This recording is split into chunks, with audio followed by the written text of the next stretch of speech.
HN unique division chemistry वाले channel पर सभी प्यारे विद्यार्थियों का प्यारा प्यारा सा गुड इवनिंग। ध्यान दीजिए, प्यार very very important selected question आप तक पहुंचाने का प्रयास किया जा रहा है एचएन यूनिक डिवीजन केमिस्ट्री वाले चैनल की तरफ से। बेटा चलिए माइंड को कॉन्सेंट्रेट करके पेपर कलम लेके बैठ जाइए। यूपी के और अदर स्टेट के जितने भी प्यारे से स्टूडेंट हैं जिनका केमिस्ट्री से रिलेशन है वे सभी प्यारे से विद्यार्थी बेटा चैनल से जुड़ सकते हैं और very very important selected question आप तक पहुँचाने का प्रयास कर रहा हूँ। माइंड को कॉन्सेंट्रेट करके एक क्वेश्चन को बेटा पढ़िए। बोर्ड एग्जाम नज़दीक आ गया लाल, इसलिए नींद कुमारी मस्ती डर क्रोध आलस्य इनका त्याग कर दीजिए और माइंड को कॉन्सेंट्रेट करके एक एक क्वेश्चन को पढ़िए बेटा, एक एक क्वेश्चन को पढ़िए बेटा। माइंड को कॉन्सेंट्रेट करके बोर्ड एग्जाम बेटा नज़दीक आ गया है, अब कुछ ही समय बचा है ना। इसलिए एक एक जितना भी आपने अब तक पढ़ा है मीन्स समझा है उसको आप अच्छे से रिवीजन कीजिए और समय एक चीज़ ध्यान दीजिएगा कि माइंड को कॉन्सेंट्रेट करके समझने का प्रयास कीजिएगा, ज़्यादा रटने का प्रयास मत कीजिएगा। किसी भी क्वेश्चन को उसको समझिएगा, उसी तरीके से अगला क्वेश्चन करने का प्रयास कीजिएगा,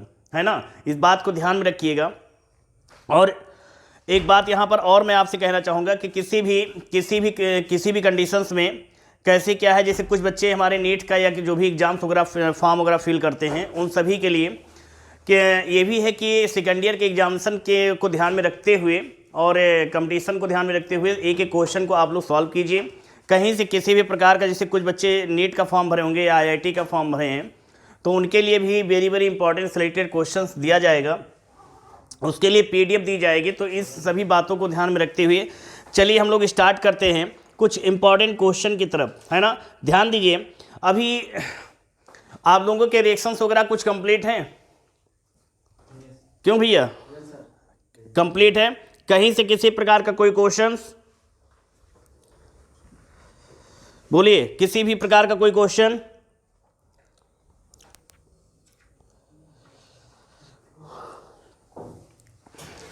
आप लोग माइंड को कॉन्सेंट्रेट करके पढ़ रहे हैं ना, है ना। एक डे आप लोगों का डिसाइड कर देंगे, जिसमें कोई प्रॉब्लम होगी उसको हम लोग कंफर्म कर लेंगे, क्लियर है ना। लेकिन एक एक क्वेश्चन को समझिएगा जरूर, है ना। मैंने आप लोगों को बेटा कहा था कि पी ब्लॉक स्टार्ट आप लोग पढ़िएगा, समझिएगा। स्टार्ट कर दिया आप लोगों ने?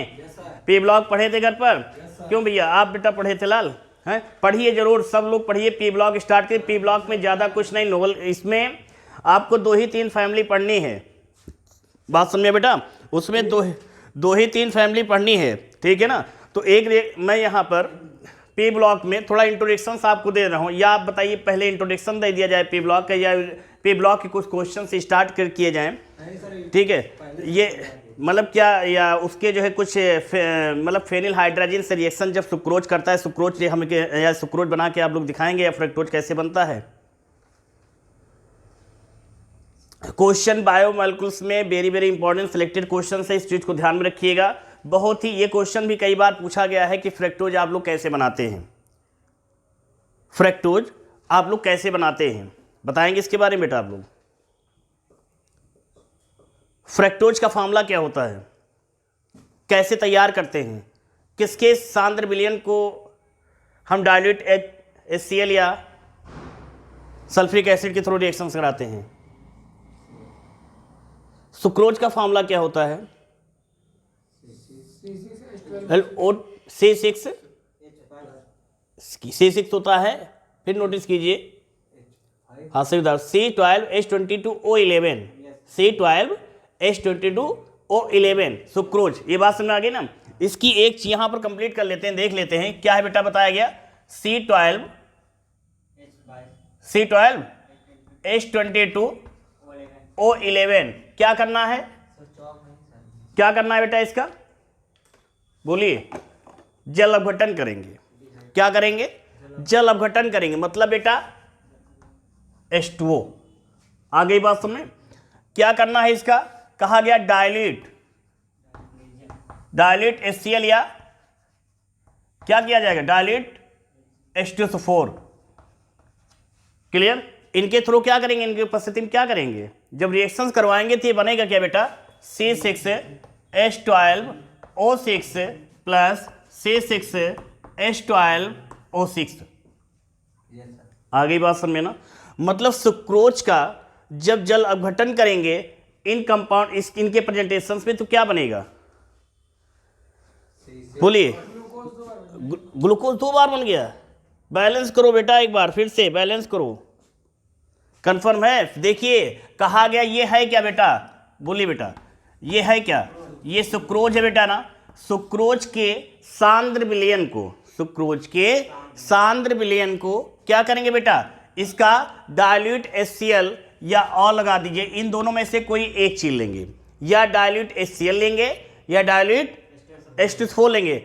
इनकी उपस्थिति में जब सांद्र क्या लिया गया है, सुक्रोज, इसका क्या करेंगे, जल अपघटन करेंगे। क्या करेंगे, तो बेटा यहां पर जो ये पहला प्रोडक्ट बनेगा ये है क्या, बोले ये क्या हो जाएगा, ग्लूकोज हो जाएगा। और ये दूसरा वाला क्या है बेटा, क्या है बेटा, ये फ्रक्टोज है। क्या है बेटा, ये फ्रक्टोज। आ गई बात समझ ना, फॉर्मूला से। एक कल के लेक्चर में भी एक डिफरेंशियल समझाया गया था आप लोगों को, है ना, बताया गया था ना, मीन्स नेक्स्ट लेक्चर में, इससे पहले वाले लेक्चर में आप लोगों को बताया गया था कि ये ग्लूकोज एंड फ्रक्टोज में इसके डिफरेंशियल कंडीशंस क्या होती हैं, जिसकी हमने कुछ रिएक्शंस वहां पर हम लोगों ने पढ़ा था। क्लियर। तो यहां पर आप इतना समझ सकते हैं कि सुक्रोज का क्या करते हैं, डाइल्यूट HCl या डाइल्यूट H2SO4 के प्रेजेंटेशन में इसका जल अपघटन जब करते हैं तो ग्लूकोज एंड फ्रक्टोज बन के तैयार हो जाता है। एक चीज ध्यान दीजिएगा, ये सुक्रोज का सांद्र विलयन होता है। सुक्रोज का क्या होता है बेटा, ये सांद्र विलयन होता है। जो सांद्र विलयन है इसका क्या करेंगे, जल अपघटन। तो ये हमारा जो बना है ये क्या है बेटा, फ्रक्टोज। क्या है, फ्रक्टोज। बैलेंस करने की, देखिए बेटा, जो आपका फर्स्ट कंपाउंड है ये है, second as a compound form में ये दिया गया है, मेजर कंपाउंड है आपका, ठीक। क्योंकि बेटा यहां पर हम लोगों ने एग्जैक्ट क्लियर किया है क्या, कि मतलब कि सुक्रोज का जब हम लोग क्या करते हैं, जल अपघटन करते हैं, है ना, तो बनने वाला प्रोडक्ट क्या होता है, इसकी कुछ प्रॉपर्टीज इंडिकेट होती हैं, कुछ प्रॉपर्टीज इंडिकेट होती हैं, जिसको हम लोग क्या मान लेते हैं, ये फ्रक्टोज, जिसका स्ट्रक्चर हम लोगों ने कल के लेक्चर या पिछले लेक्चर में हम लोगों ने देखा था, है ना। ये बात समझ में आ गई बेटा ना, क्लियर, कोई दिक्कत, समझ में आ गया बेटा ना। एक चीज और यहां समझिएगा बेटा, ये तो क्लियर हो गया। अब इतना ध्यान रखिएगा, जब हम लोग फ्रक्टोज की बात कर रहे हैं, अब थोड़ा रफली समझ लेते हैं। यहां पर कार्बन कितने हैं बेटा, 12, हाइड्रोजन कितने बेटा, 22। तो 22 में ये 2 ऐड हो जाएगा बेटा, कितना हो जाएगा बेटा, ये 24 हो जाएगा। तो हम इसको लिख सकते हैं क्या, H24 लिख सकते हैं ना, लिख सकते हैं। ऑक्सीजन कितना है बेटा, ऑक्सीजन कितना है, 11, इसमें एक ऐड कर देंगे बेटा, कितना हो जाएगा, 12। तो क्या हम O लिख सकते हैं ना, लिख सकते हैं बेटा ना। तो ये बनके क्या तैयार हो गया, ये अगर कंप्लीट बात करेंगे क्या बनेगा, C12 H24 O12। इसको अगर 2 पार्ट्स में डिवाइड करेंगे, इसके 2 मॉलिक्यूल्स बनेंगे ना, तो 2 मॉलिक्यूल्स में क्या बनेगा बेटा, देखो बनेगा यही तो C6 H12 O6, फिर बेटा ये ऑब्लिक में C6 H12 O6, यही बनेगा, है ना, जो कि ये आपका कंपाउंड्स बन के तैयार है। भूलिएगा मत, इंपॉर्टेंस है, ऑब्जेक्टिव क्वेश्चन दिया जाएगा, ठीक है ना, क्लियर हो गया ना, बात समझ में आ गई ना। ये जो फ्रक्टोज है, इसका फ्रक्टोज, इसका स्ट्रक्चर किस बिहेव पे कैसे बनता है बताएंगे, रिएक्शन इसका स्ट्रक्चर कैसे बनेगा बताएंगे, आप लोग करके दिखाएंगे।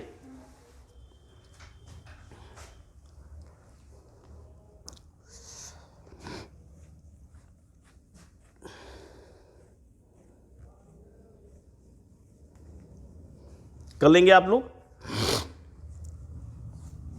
इसको नोट कर लीजिए पहले आप लोग, भैया नोट कर लीजिए आप लोग, है ना, फिर हम लोग चलते हैं कि इसको जल्दी से कंप्लीट कर देते हैं, इंपॉर्टेंट था सिलेक्टेड।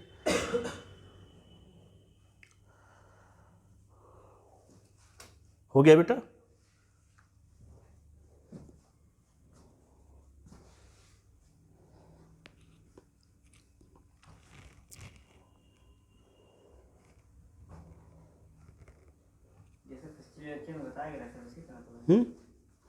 सेम से। अब फेनिल हाइड्रोजन के साथ रिएक्शन करा देना है, ये हो गया ना बेटा, कंप्लीट कर लो, हो गया सब लोगों का बेटा ना, नोट कर लो बेटा जल्दी से, दिमाग में सेट कर लो, याद हो गया होगा, नहीं याद हुआ, मेजर कंपाउंड कौन सा है सर? कौन सा, ये फ्रक्टोज मेजर कंपाउंड है।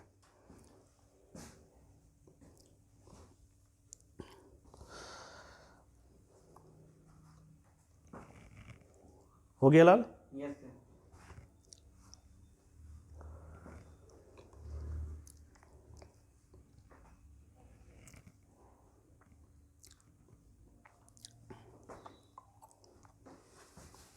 हो गया भैया, यस सर। है ना। अब फेनिल हाइड्रोजन का फॉर्मूला क्या होता है? फेनिल हाइड्रोजन का फॉर्मूला क्या होता है बताएंगे आप लोग? क्या होता है? C6H5। हाँ चलिए चलिए देखते हैं, ये चीज़ हो गया ना, नोट कर लिया लाल ना। चलिए रब कर दे रहे बेटा इसको, रटना तो नहीं पड़ा बेटा, ये माइंड में सेट कर लीजिएगा क्या चीज़ कैसे होता है ना। रटिएगा मत, समय बहुत कम बचा है बेटा, इसमें ध्यान दीजिएगा। क्या है लाल ये? बोलो बेटा। हम लोग पहले फ्रैक्टोज का स्ट्रक्चर बनाते हैं। फ्रैक्टोज का स्ट्रक्चर कैसे बनेगा बताइए बेटा आप लोग। क्या हो जाएगा? CH2OH carbon 2 oxygen double bond, है ना बेटा। फिर CHOH का होल थ्राइज, ये ठीक है ना। फिर सिंगल बॉन्ड CH2OH, ये बेटा ना, समझो बेटा पहले। अब इसका क्या करना है? फेनिल हाइड्रोजन के साथ C6H5N क्या हो जाएगा? NH2, है ना बेटा। अब इसके साथ में रिएक्शंस करवाएंगे तो यहाँ से एक ग्रुप क्या हो जाएगा? ब्रेक होके यहाँ पर जाएगा, जुड़ेगा आपका। जब जुड़ेगा तो क्या बनाएगा? करके देखो क्या चीज़ ब्रेक होगा, क्या चीज़ कैसे निकलेगा वहाँ से, इस चीज़ को आपको ऐड करना है। करके दिखाइए बेटा आप लोग। मेन से यहाँ से आपको क्या करना है? H2O को लेस कर देना है। क्या लेस करना है? H2O को लेस करेंगे, माइनस H, तो क्या बचेगा? ये जो जितना पोर्शन यहाँ बेटा बचेगा, उठा के इसको आप लिख दीजिएगा यहाँ से। ये लेके निकलेगा, H2O निकल जाएगा ना, मतलब ये ऑक्सीजन और ये हाइड्रोजन। तो क्या बचेगा? देखो बेटा, N यहाँ से जाएगा ना, फिर क्या बचेगा? देखो उठा के लिख दो कंडीशंस में, करके देखो। समझा दिया गया बेटा ना कि H2O को लेस करने के बाद जो शेष बचेगा उठा के यहाँ लिख देना। लिखिए, करके देखिए आप लोग, हो जाएगा ना।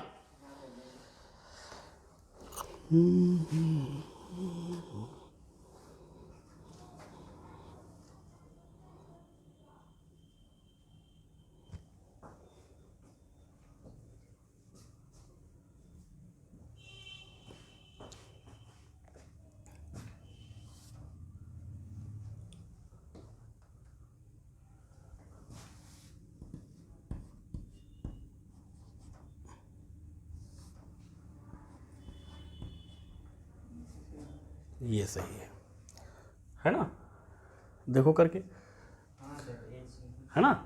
कलर चेंज करके मिक्स करके यहाँ पर इंडिकेट कर दिया। अब जैसे ये भी क्लियर हो जाएगा, ये इतना पोर्शन।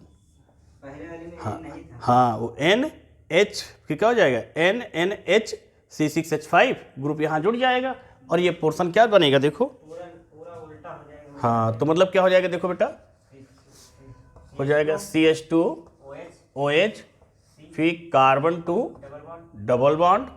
लेकिन डबल बॉन्ड कहाँ रहेगा? अब तो ये तो ऑक्सीजन चला गया ना, तो कार्बन 2 क्या हो जाएगा? NH C6H5, यही तो बचेगा।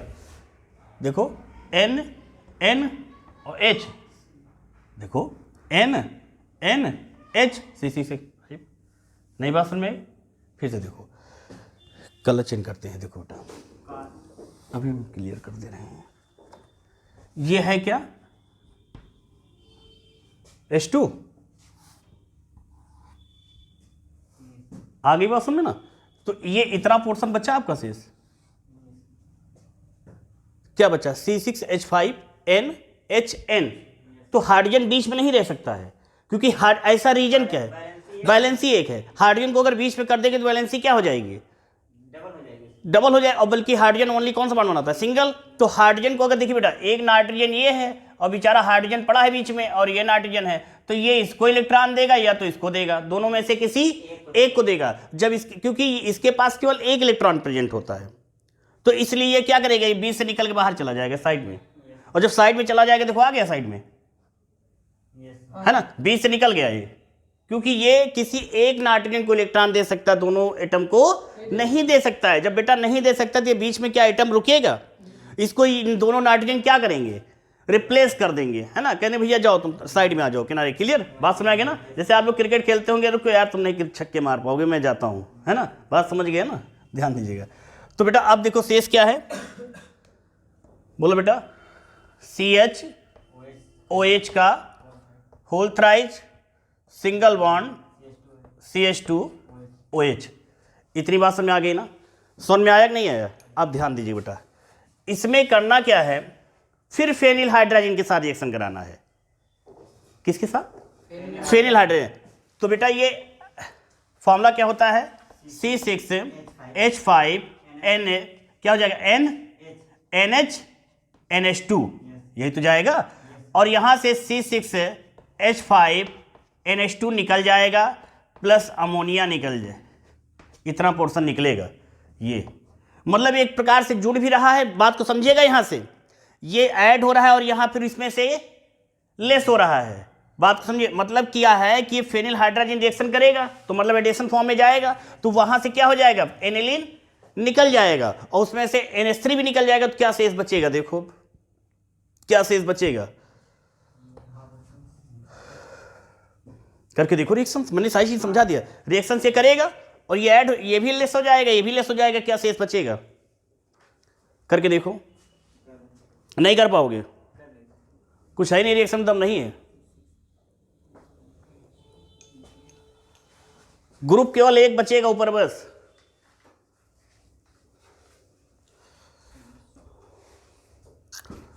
देखो बेटा, फिर से समझ लो, ये पोर्शन इतना जुड़ेगा, फिर इसमें से ये निकल जाएगा, फिर ये निकल जाएगा। तो पहले ही ना लेस कर दो, क्यों जोड़ रहे हो? करके देखो फिर। नहीं कर पाओगे पाठक? नहीं कर पाओगे क्या? होगा कैसे लिखने लाल?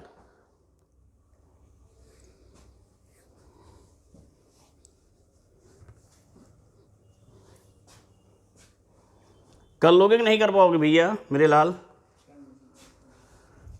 हिंट्स दे दूं? इधर दिख रहा है बेटा, नहीं दिख रहा है लाल? अच्छा, यहां कर रहा हूं, ठीक है ना? नीचे कर दो, ठीक बेटा? नीचे दिख रहा है ना बेटा? क्यों भैया? देखो बेटा, समझो अब यहां से करना कुछ नहीं है। ये यहां पर ग्रुप ये निकाल देगा ना, तो ये बचाएगा आपका, यहां पर ये ग्रुप चेंज हो जाएगा। कलर चेंज करके दे रहा हूं। ये ग्रुप यहां पर बनाएगा CHO ग्रुप ओनली। कौन सा ग्रुप? CHO। देखो बेटा यहां पर समझो, लाल क्या बना रहा है? देखो बेटा यहां पे CHO, फिर ये क्या हो जाएगा बेटा? थोड़ा उस साइड में CHO, ध्यान देना, सिंगल बॉन्ड C, फिर बेटा N नाइट्रोजन H, C6H5। दिख रहा है? नहीं दिख रहा है? इस साइड में नहीं दिख रहा है क्या? समझ गए ना? दिख रहा है ना? फिर क्या बच्चा? देखो बेटा नीचे ये C, मतलब CHOH का होल थ्राइज, फिर सिंगल बॉन्ड CH2OH। नहीं दिख रहा है क्या? मतलब दिख रहा है ना इतना? अब देखिए ये कंपाउंड बनके तैयार हुआ ना। अब करना क्या है? रिएक्शंस को आगे की तरफ बढ़ाते हैं। अब इस स्टेप को याद रखिएगा। फ्रक्टोज का फेनिल हाइड्रोजन के साथ रिएक्शन कराई गई ना, तो डिहाइड्रेशन H2O निकल गया ना। तो निकलने पर कौन सा ग्रुप जुड़ा यहाँ पे? क्या कौन सा जुड़ा? देखो NH C6H5 जुड़ा ना। तो ये रिप्लेस इन दोनों के साथ, देखिए स्टेप बाय स्टेप चेंजेस नहीं हो रहा है ना इसके साथ। अब ये क्या जाएगा? इसके साथ यहाँ एक ग्रुप जुड़ गया ना। अब अगला स्टेप कहाँ जुड़ेगा? हमने यहाँ पर अल्कोहल को एल्डिहाइड में कन्वर्ट किया। अल्कोहल को किसमें किया? एल्डिहाइड में किया ना। मतलब जो अगला हमारा फेनिल हाइड्रोजन का ग्रुप होगा वो जुड़ने वाला होगा कहां पे? CHO को रिप्लेस करके। किसको रिप्लेस करके? CHO को जब रिप्लेस करेगा, देखो बेटा किसके प्रेजेंटेशन में? C6H5 नाइट्रोजन, मतलब NH क्या हो जाएगा? NH2 phenyl hydrogen. फिर क्या हो जाएगा इसका? डिहाइड्रेशन। क्या हो जाएगा? डिहाइड्रेशन। तो सेम कंडीशन, मतलब क्या बनाएगा बेटा? देखो बोलो, अब इसको करके देखो, पर जोड़ दो। रिएक्शन तो हो गई। अब रिएक्शन में दम कहाँ बेटा? इस ग्रुप को हटा के जोड़ दो, करके देखो। नहीं कर पाओगे? हाँ CH, हाँ मतलब ये ऐसे हो जाएगा ना। देखो बेटा इसको देखो, यहां समझ लेना बेटा। CH, फिर बेटा ये ग्रुप जोड़ोगे CH, फिर क्या हो जाएगा?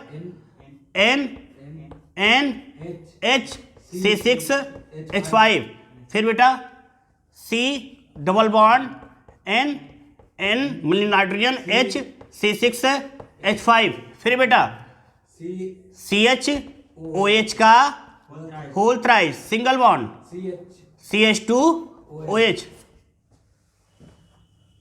नई बात समझ में आई? तो आई समझ नहीं आई? कैसे नहीं आया?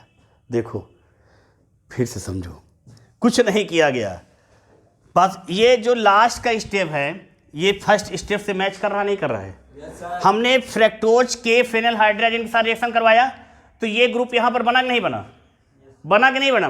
तो बेटा यहाँ पर जो ये कंपाउंड्स बन रहा है इसका हम फेनिल हाइड्रोजन के साथ रिएक्शन कराएंगे, डिहाइड्रेशन होगा तो इसमें जिस प्रकार से यहाँ से एक समूह निकला था, ये देखिए इतना समूह, तो ये समूह अब क्या करेगा? यहाँ नहीं जुड़ेगा, ये जुड़ेगा कहाँ?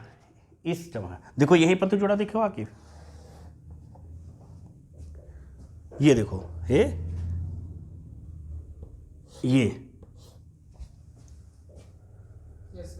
समझ में आया कि नहीं आया? अभी भी नहीं आया क्या छोटी? आ गया भैया ना? समझ में आया कि नहीं आया? समझ में आ गया ना? कुछ है ही नहीं इसमें बेटा, कुछ है ही नहीं। अब बताइए फ्रैक्टोज के कंडीशन में क्या जाएगा? मतलब ये तो हमारा हो गया क्या?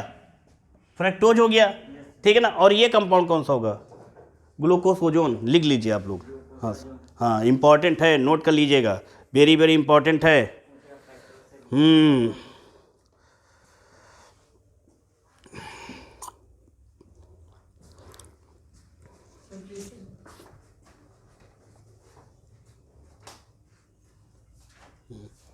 लिख लोगे ना? क्या है लाल? ये फ्रैक्टोज। इसको और भी कुछ कहा जाता है, क्यों?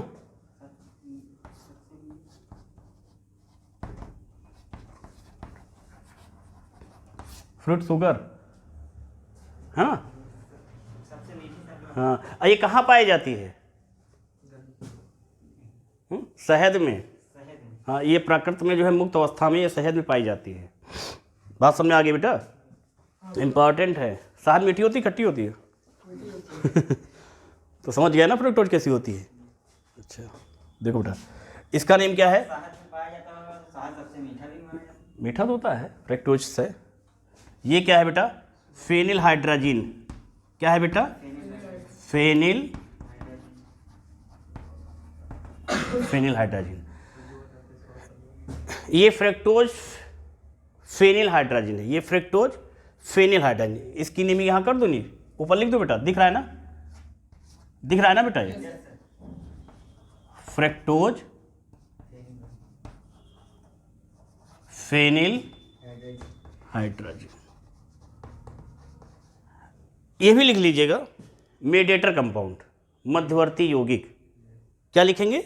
ये आपका मेडिएटर कंपाउंड है। मध्य क्या कौन सा है? मध्यवर्ती यौगिक। क्लियर? ये कौन सा है? मेन तो ये है। ये कौन सा है? हाँ, क्या हो जाएगा?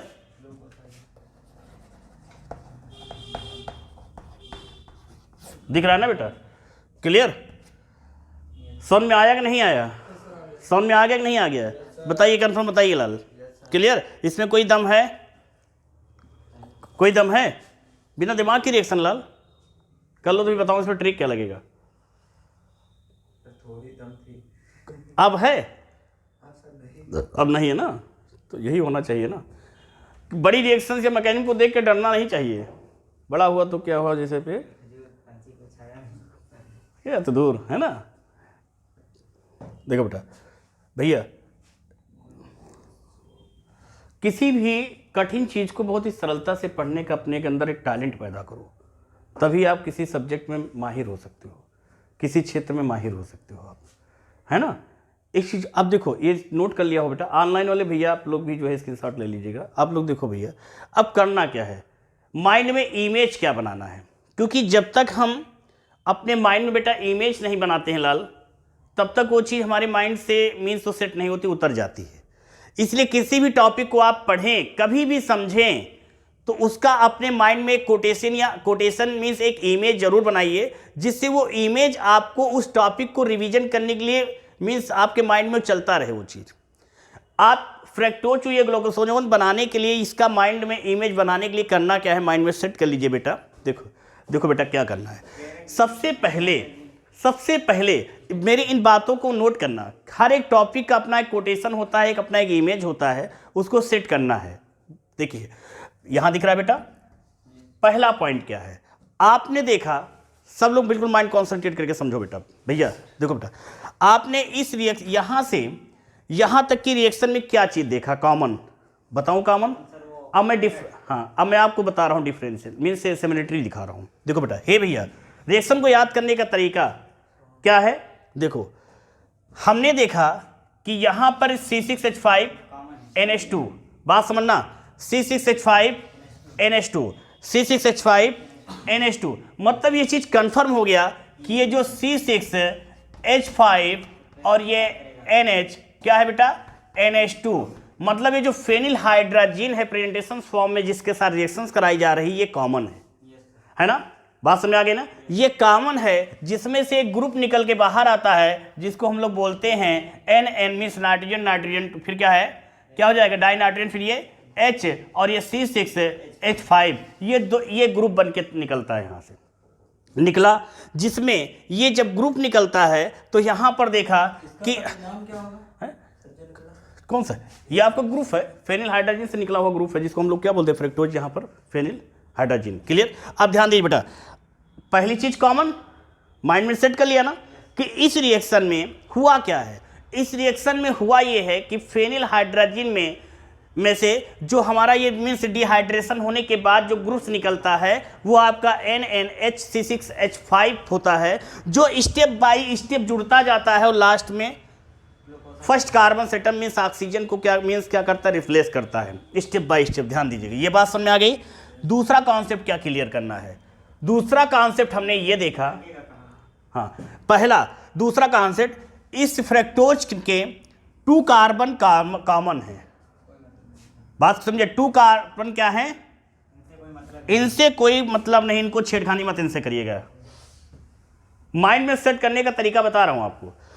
हमने बताई बेटा, इस कार्बन के साथ कोई छेड़खानी किया? इन दोनों, इनके साथ किया गया, इनके साथ किया गया, मतलब लास्ट के मतलब नीचे से दोनों कार्बन के साथ में कोई छेड़खानी नहीं। माइंड में पहली बात सेट कर लिया। क्लियर? बात समझ आएगी? मतलब जो ये दोनों ग्रुप हैं, कौन कौन से? CHOH का होल थ्राइज बेटा, और कौन सा बेटा? ये CH2OH है ना, इन दोनों के साथ में किसी भी प्रकार की कोई छेड़खानी नहीं। क्लियर? बात समझ आ गई बेटा? ये दूसरा कॉन्सेप्ट क्लियर किया? क्लियर किया? तीसरा कॉन्सेप्ट क्या है, बात को समझिएगा। कॉन्सेप्ट क्लियर करिए, माइंड में रिएक्शंस को रटना नहीं, समझना है, माइंड को एक इमेज सेट कर लीजिए। हमने भी किया क्या है, इन दोनों कार्बन के साथ नहीं किया गया, तो यहां से जो फेनिल हाइड्रोजन जिसने जो इससे रिएक्शन किया, यहां से H2O देखो निकल गया। निकलने पर एक ग्रुप बना, कौन सा? NHC6H5। ये ग्रुप क्या करेगा? हमने पहले बताया था कि ये आपके मीन्स 3rd कार्बन 4 कार्बन से अटैच नहीं करेगा, ये आपके 2nd कार्बन पर गया। 2nd कार्बन पर देखो जुड़ा नहीं जुड़ा बेटा? ये जुड़ गया ना 2nd कार्बन पे। अब फिर हमने क्या किया? फेनिल हाइड्रोजन इसके साथ रिएक्शन करवाया, फिर उसमें से अमोनिया सारी चीज निकल गई, तो हमारा CHO, मतलब यहां से एक ग्रुप सारी चीजें निकल के क्या बना रहा है? CHO देखो बनाया कि नहीं बनाया? बाकी सारी चीज कॉमन है नहीं कॉमन है? कॉमन है नहीं कॉमन है? फिर क्या किया? फिर हमने फेनिल हाइड्रोजन के साथ डिहाइड्रेशन किया, तो करने पर हमारा जो लास्ट में जो CHO था, ये CHO में से ऑक्सीजन क्या हो गया? ब्रेक हो गया। इसको किया किसने बेटा? फेनिल हाइड्रोजन ने। किसने किया? क्लियर? तो बेटा जिस प्रकार से हमने यहां पर इसको जोड़ा था, उसी प्रकार हमने उठा के CHO ये ऑक्सीजन को ब्रेक करके यहां से यहीं पर क्या जोड़ दिया? ये पोर्शन इतना जोड़ दिया। ये देखो, तो कॉन्सेप्ट क्लियर? कॉन्सेप्ट क्लियर कि इसमें हुआ क्या? हुआ ये है, क्या हुआ बेटा? इसमें हुआ ये है लाल कि इसमें फेनिल हाइड्रोजन क्या है? स्टेप बाय स्टेप रिएक्शंस करता जाता है, लेकिन डिहाइड्रेशन स्टार्टिंग एंड लास्ट में करके, जब स्टार्टिंग में करता है तो 2nd इस कार्बन पे, और जब लास्ट में करता है तो 1st कार्बन मीन्स अल्कोहल को एल्डिहाइड से फिर इसमें ऑक्सीजन को भी ब्रेक कर दिया जाता है लास्ट में। फिर लास्ट में हम लोग ग्लूकोसोजोन बना के तैयार कर लेते हैं। माइंड में सेट हो गई बात? समझ में आया कि नहीं आया? बताइए बेटा, कितने लोगों को नहीं आया? बताइए लाल, कितने लोग नहीं आया? समझ में आ गया ना? अच्छा, फ्रक्टोज पाया कहाँ जाता है? फल वल खाते हो नहीं खाते हो? फल खट्टा होता है, मीठा भी होता है। आम में भी तो पाया जाता है। हाँ, मतलब ये फलों में और शहद में, मतलब ये प्राकृतिक फल, जैसे प्राकृत में ये मुक्त अवस्था में, जैसे सर आम में तो भाई फल है, आम तो फल ही है ना, तो हमने कहा क्या, फ्रूट्स मतलब फल, मतलब फलों और शहद में ये मुक्त अवस्था में पाए जाते हैं प्रकृति में। और एक चीज़ याद रखिए, इसमें कीटोज समूह होता है, ये आप कीटोज होता है, इसमें कीटोनिक ग्रुप होता है, इसमें क्या होता है, कीटोनिक ग्रुप प्रेजेंट होता है फ्रक्टोज में, है ना, ये याद रखिएगा। फ्रक्टोज में कौन सा ग्रुप होता है, मतलब इसे फ्रक्टोज कंडीशन में दिया जाएगा, इसमें कौन सा ग्रुप चला जाएगा, सुक्रोज के कंडीशन में क्या जाएगा, कीटोनिक ग्रुप होता है। कौन सा ग्रुप जाएगा, कीटोनिक ग्रुप। बात समझ आ गई बेटा ना, ये है नहीं, देखो ये बात समझ आ गई बेटा ना, समझ में आया कि नहीं आया, स्ट्रक्चर रट गया, रटा है कि समझा है, समझ में आ गया ना। एक चीज कंफ्यूज करने का तरीका देखो बेटा, करना क्या है, इसको यहाँ से हटाओ, इसको 2 करो, फिर CH, मतलब ये ऊपर की तरफ जाएगा, यही जोड़ दो, CH OH हो जाएगा, फिर नीचे वही रहेगा CH2OH, एक हमने और बढ़ा दिया, और कंफ्यूज करना फिर कर दो। बात समझ में आ गई ना, रफ कर दिया जाए, समझ में सबके आ गया ना, क्लियर।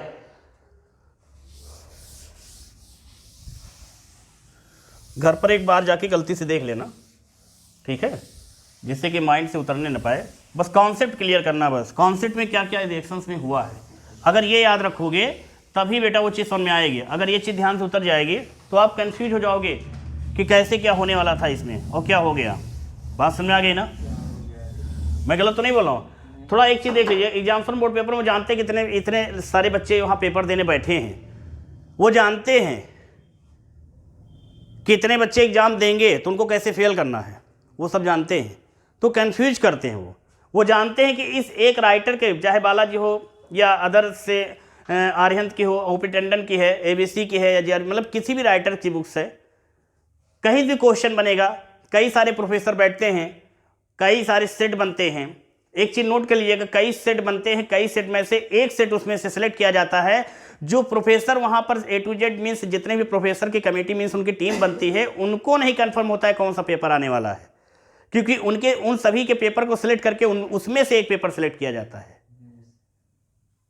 मैं गलत तो नहीं कह रहा हूँ।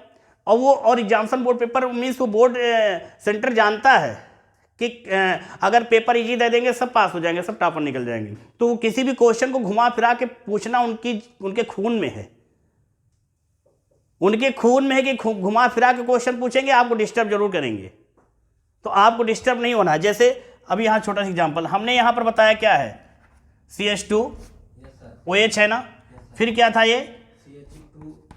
ये था ना बेटा CHOH है ना, फिर ये CHOH है ना, फिर CHOH है ना, फिर CH2OH है ना, बात को समझना। अब ये क्या है, फिर ध्यान दीजिएगा, CH2OH single bond carbon to oxygen, फिर बेटा ये CHOH का होल थ्राइज, फिर बेटा ये CH2OH, फिर ध्यान दीजिए क्या है, CH2OH, फिर बेटा ये C carbon to double bond, फिर बेटा ये CHOH, फिर बेटा ये CH2 मतलब CHOH का होल ट्वाइस, फिर बेटा ये CH2OH, फिर देखो बेटा C6H12O6 है, तो सारी डिफरेंशियल सिमुलेटरी कंडीशन में शो हो रही ना, है ना। बात को समझिएगा, अगर यहीं पर इस कंडीशन को यहां पर ऐसे करके दिया जाए, बात को समझिएगा बेटा, है ना, ये चला गया ना, एल्कोहल आ गया, ये हाइड्रोजन हो गया, फिर टूटेगा, ये क्या करेगा, फिर ये बेटा हाइड्रोजन इधर चलाएगा इस, है ना, फिर ये OH बनाएगा, फिर कंडीशंस में आ गया, फिर ये कार्बन, फिर ये, फिर बेटा ये, है ना, हाइड्रोजन क्या चीज, डिफरेंशियल वहां पर एक अभी मैंने बताया था, कंपाउंड चेंज हो गया था, रिएक्शंस यहाँ पे स्ट्रक्चर बताओ, डिफरेंशियल कंडीशन में शो कर सकते हैं, आपको बता सकते हैं, तो ये चीज़ आपके दिमाग में सेट हो गई, पूछो चाहे जैसे हम आंसर देंगे। बात समझ आ गई ना, क्लियर।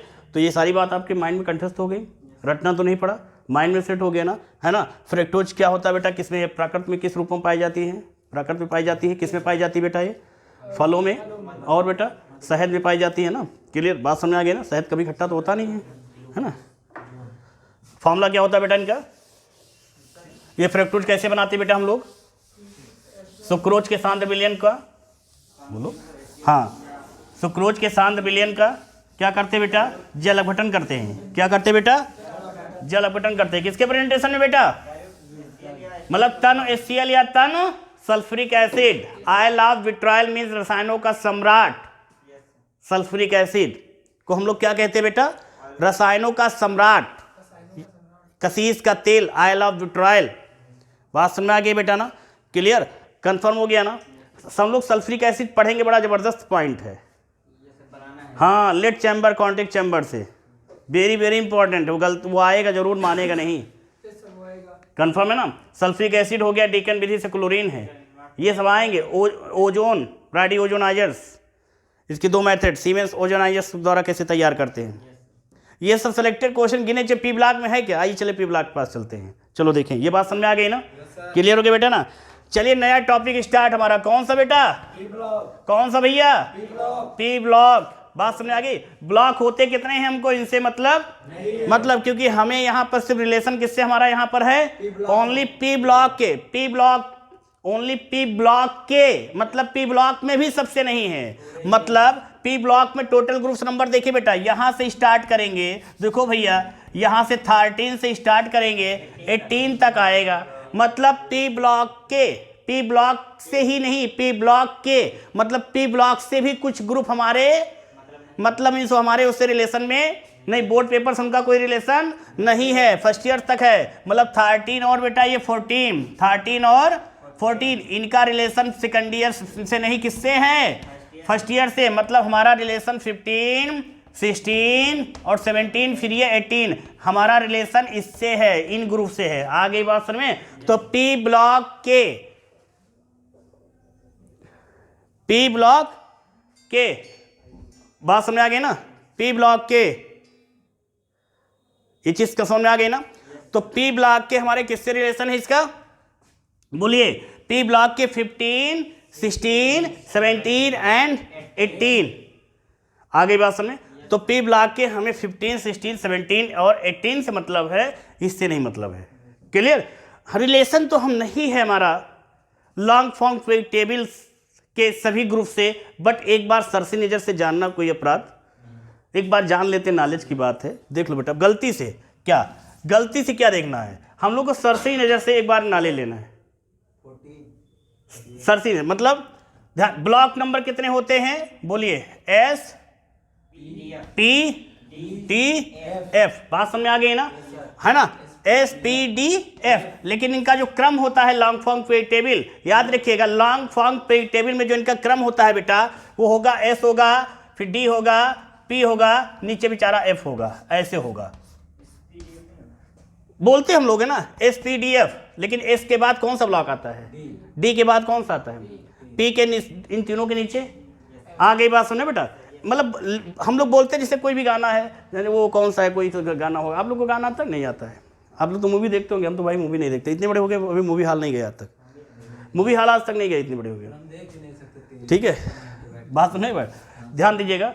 लेकिन फिर भी देखिए, ये वायबल टू मी से क्लियर। देखिए S P D F, ये तो ब्लॉक हो गए हमारे। ब्लॉक नंबर कितने होते हैं बेटा?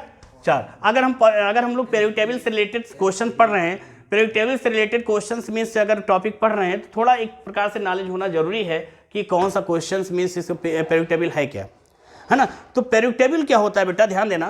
पेरियोडिक टेबल जो है, इसकी खोज किसने किया था? सरसी जैसे इतना जान लो, मेंडलीफ ने किया था। किसने किया था? मेंडलीफ ने किया था। और बहुत से हमारे ऐसे राइटर हैं जो मेंडलीफ ओनली लिख देते हैं, या लिखते हैं DI मेंडलीफ। DI मेंडलीफ लिखते हैं। DI मेंडलीफ नहीं होता है, होता है DIV मेंडलीफ। ध्यान दीजिएगा, V गायब कर देते हैं।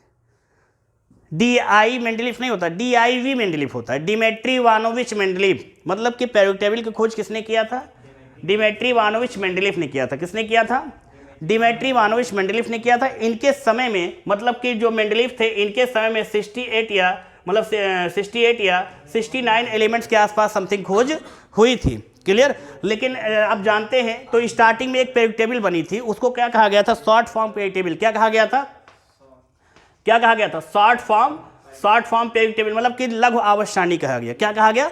लघु आवर्त सारणी। जाहिर सी बात है कि जब फैमिली छोटी होती है तो छोटा मकान होता है, फैमिली बड़ी हो जाती है तो बड़ा मकान हो जाता है। छोटी बात, जब स्टार्टिंग में एलिमेंट्स के नंबर बेटा 68 या 69 थे तो पेरियोडिक टेबल क्या थी? छोटी थी, तो उसको कहा गया था लघु आवर्त सारणी। लेकिन दिन प्रतिदिन क्या हो गया? एलिमेंट्स की खोज होती गई। टोटल अब आज की डेट में कितने एलिमेंट्स आ गए? 118 एलिमेंट्स आ गए समथिंग। क्लियर? जब इतने एलिमेंट्स आ गए तो पेरियोडिक टेबल का आकार क्या हो गया? बड़ा हो गया। तो आज की जो हम पेरियोडिक टेबल है उसको हम लोग बोलते हैं मॉडर्न पेरियोडिक टेबल या लॉन्ग फॉर्म पेरियोडिक टेबल, मतलब दीर्घाकार आवर्त सारणी। क्लियर? मतलब आज की जो पेरियोडिक टेबल और कल के पेरियोडिक टेबल में डिफरेंस क्या था? कल के पेरियोडिक टेबल में एलिमेंट्स के नंबर कम थे इसलिए उसको लघु आवर्त सारणी कहा गया था। आज के पेरियोडिक टेबल में एलिमेंट्स के नंबर बढ़ गए हैं, कई सारे ऐसे संशोधन हो गए हैं जिसको हम लोग बोलते हैं दीर्घावर्त सारणी या लॉन्ग फॉर्म पेरियोडिक टेबल। आ गई बात समझ बेटा? हाँ, लेकिन बात ये भी आ गया कि पेरियोडिक टेबल की खोज किया किसने किया था बेटा? मेंडलीफ ने किया था। ग्रेगर जॉन मेंडल ना बोलते ना, बायो वाले हैं वो, ठीक है ना। ये मेंडलीफ है। मेंडलीफ का पूरा नाम क्या होता है? हाँ, मटर की खोज किया था ना, जो दिया हो जाती है ना, क्रॉस करवा देते हैं, है ना। Dmitri Ivanovich Mendeleev, Dmitri Ivanovich Mendeleev, मतलब मेंडलीफ की यहाँ पर पेरियोडिक टेबल की खोज किसने किया था? डिमिट्री इवानोविच मेंडलीफ ने किया था, इसलिए इन्हीं के नाम के आधार पर इनका नाम, इस पेरियोडिक टेबल का नाम कर दिया गया। क्लियर? आगे बात समझें। दूसरी बात, लेकिन इसमें बहुत सारे कुछ संशोधन किए गए थे। सबसे मेन संशोधन मैं आपको बता दे रहा हूँ, बाकी ज़्यादा इसमें नहीं छिड़कानी करूँगा, ध्यान दीजिए। मेंडलीफ की आवर्त सारणी में मेंडलीफ ने अपनी आवर्त सारणी में सभी तत्वों को प्रमाण भार के अकॉर्डिंग रखा था। किसके अकॉर्डिंग रखा था? मतलब कि मेंडलीफ ने जितने भी तत्व थे सभी को अपनी आवर्त सारणी में एटॉमिक वेट के अकॉर्डिंग रखा था। इन्होंने कहा था कि सभी तत्वों के जो गुण होते हैं वो प्रमाण भार के आवर्ती फलन होते हैं। लेकिन साइंटिस्ट मानते नहीं हैं, जिद चल गई। तो आगे एक नए साइंटिस्ट आए जिनको बोलते हैं मोजले 1913 के आसपास। मतलब कि मोजले ने क्या बताया? मोजले ने बताया कि ये जो मेंडलीफ ने ये जो कॉन्सेप्ट यहाँ पर बताया है कि सभी तत्वों के जो प्रॉपर्टीज होते हैं, जो गुण होते हैं, वो प्रमाण भार के आवर्ती फलन होते हैं। गलत है, प्रमाण क्रमांक के आवर्ती फलन होते हैं। ये कॉन्सेप्ट किसने दिया था? मोजले ने दिया था। और बल्कि ये कॉन्सेप्ट सही है, मतलब कि तत्वों के किसी भी तत्व के बारे में सही पूर्ण रूप से मीन्स जानकारी लेने के लिए हम किसी भी तत्व के बारे में हम उसके एटॉमिक वेट से जानकारी नहीं निकाल सकते हैं, एटॉमिक नंबर से निकाला जा सकता है। ये बात समझ आ गई ना। तो कहने का मतलब कि मेंडलीफ यहाँ पर कॉन्सेप्ट पे 2 पॉइंट्स में सिर्फ 2 लाइन में ये इतना जानेंगे कि मेंडलीफ ने अपनी आवर्त सारणी में जितने भी तत्वों की खोज करके उन्हें रखा था तो प्रमाण भार के आधार पर रखा था। लेकिन ये कॉन्सेप्ट सही नहीं रहा। क्यों? क्योंकि तत्वों के जो होते हैं, जो उनके गुण होते हैं, वे प्रमाण भार के आवर्ती फलन नहीं होते हैं। किसके फलन होते हैं? प्रमाण क्रमांक के आवर्ती फलन होते हैं। मतलब सभी तत्वों को प्रमाण भार के अकॉर्डिंग न रख के प्रमाण क्रमांक के अकॉर्डिंग रखना चाहिए, न कि प्रमाण भार के अकॉर्डिंग। ये किसने बताया था? मोजले ने बताया था। किसने बताया था? मोजले ने बताया था। अब भैया मोजले आए तो इनका भी नाम जान लो पूरा। इनको बोलते हैं हेनरी गाइन जेफरीन मोजले। क्या बोलते हैं? हेनरी गाइन जेफरीन मोजले, मतलब हेनरी HGJ मोजले, हेनरी गाइन जेफरीन मोजले, हेनरी गाइन जेफरीन मोजले, हेनरी गाइन जेफरेट मोजले। ये बेटा कॉन्सेप्ट किसने दिया? इन्होंने क्या बताया? इन्होंने बताया कि दीर्घाकार में से आवर्त सारणी में जितने भी तत्व होंगे सभी तत्वों को प्रमाण भार के अकॉर्डिंग न रख के प्रमाण क्रमांक के अकॉर्डिंग रखना चाहिए। ये सुझाव किसका रहा? ये मोजले का रहा, क्योंकि मोजले का पूरा नाम क्या हो जाएगा लाल? हेनरी गाइन जेफरिज मोजले। ये इतनी बात समझ में आ गई ना। चलिए फिर आते हैं बेटा। तो आप लोग ब्लॉक जान गए कितने होते हैं? SPDF 4 ब्लॉक हो गए ना, चारों ब्लॉक के बारे में जान गए ना। अब यहाँ पर ज़्यादा रफली और टोटल एलिमेंट्स नंबर कितने हो गए बेटा? 118। कितने एलिमेंट्स पहले थे? पहले की आवर्त सारणी क्या कहते थे? आपकी आवर्त सारणी को क्या कहते हैं? सारी चीज़ क्लियर? पहले की आवर्त सारणी में सभी तत्वों को किसके अकॉर्डिंग रखा गया था? ये भी क्लियर? आज के पेरियोडिक टेबल में सभी प्रमाण क्रमांक, सारी चीज़ क्लियर? समझ में आया कि नहीं आया? आ गया ना। अच्छा, ये चीज़ क्लियर हो गया तो ये भी ध्यान रखिएगा। अच्छा, ग्रुप नंबर की बात करेंगे तो ग्रुप कितने हो जाएंगे? 18 हो जाएंगे। ग्रुप कितने हो जाएंगे? 18। बात समझ आ गई ना। बढ़िया ट्रिक देखो बेटा, क्या? Total elements, total group clear, stable elements, सारी चीजें 118 से ले लिए। आ गई बात सुनना, 118 से सारी चीज मिल गई। अब है ना, अब एक चीज आ लेना, इसमें से एक लेस करोगे तो 7 क्या हो गए? पीरियड। 7 आवर्त होते हैं। मतलब आवर्त कितने होंगे? क्लियर। एलिमेंट्स कितने होंगे? स्टेबल कौन से होंगे? ग्रुप कितने होंगे? सारी चीज क्लियर। 118 से ही क्लियर करते हो। आ गई बात समझ में? इतना समझ में आ गया ना। तो हम लोग किसके पास चलेंगे? ये तो थोड़ी सी इंट्रोडक्शन था, जब किसी भी पर्सन के पास जाओ तो उसका थोड़ा इंट्रोडक्शन जरूरी होता है। तो ये इंट्रोडक्शन क्लियर। अब आप चलेंगे किसके पास? पी ब्लॉक, तो कल के लेक्चर में हम लोग पी ब्लॉक का इंट्रोडक्शन से स्टार्ट कर देंगे। पी ब्लॉक का नहीं स्टार्ट करेंगे, पी ब्लॉक के नाइट्रोजन फैमिली का स्टार्ट करेंगे। किसका? नाइट्रोजन फैमिली, मतलब ये हो जाएगा निकोजन फैमिली जो कहते हैं। इनके कंपाउंड्स क्या कहलाते हैं, है ना, ऐसी ही जानकारी मीन्स इसके नाइट्रोजन फैमिली को निकोजन्स क्यों कहते हैं और न्यूक्लियोटाइड कंपाउंड्स किसे कहते हैं, इस टाइप के क्वेश्चन को पढ़ने के लिए, है ना। और इससे नाइट्रोजन से रिलेटेड क्वेश्चन कौन से आपके एग्जाम्स बोर्ड पेपर में आने वाले हैं, ऐसे ही वेरी इंपॉर्टेंट सेलेक्टेड क्वेश्चन के लिए चैनल को सब्सक्राइब कीजिए, लाइक कीजिए, शेयर कीजिए। ज़्यादा से ज़्यादा तक जो ऑफलाइन क्लासेस नहीं ले सकते हैं ऑनलाइन मीन्स उन तक चैनल को शेयर कीजिए। आप लोग ऐसे ही फुल सपोर्ट कीजिए। नेक्स्ट लेक्चर का वेट कीजिए। Okay, best of luck.